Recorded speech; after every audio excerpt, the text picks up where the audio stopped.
తిరుమలలో మొట్టమొదటిసారిగా పారిశుద్ధ్య కార్మికులు ఆందోళన బాట పట్టారు. గతంలో ఆందోళన చేసినప్పటికీ అది తిరుపతి వరకే పరిమితమై ఉండేది.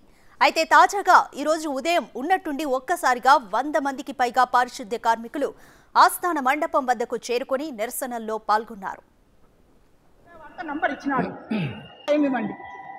అప్పుడు పడకపోతే బుధవారం రోజు మనం చూద్దాం, సరేనా?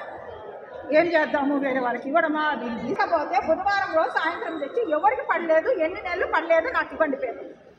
మీ ఆధార్ కార్డు మనం చేయాల్సింది, మన ఈఎస్ఐ ఈపీఎఫ్ ఇంతకుముందు వాడిన తేడాలు ఏమన్నా ఉంటే ఒక పేరు. కాంట్రాక్ట్ ఏజెన్సీ గత 4 నెలలుగా తమకు వేతనాలు చెల్లించడం లేదంటూ ఆరోపిస్తున్నారు కార్మికులు.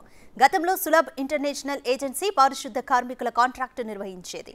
4 నెలల క్రితం సులభ్ను తప్పించి గురూజీ అనే సంస్థకు కాంట్రాక్ట్ను అప్పగించారు.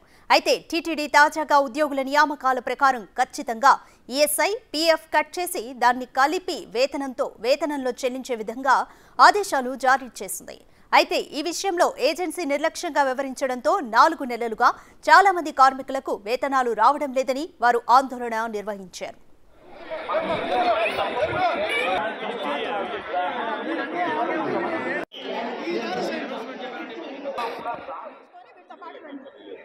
అందరూ రావద్దండి, కూర్చొని ఎవరికి పర్లేదు, ఏ ఫారం పర్లేదు, మన దగ్గర నుంచి ఆధార్ కార్డు పోయింది.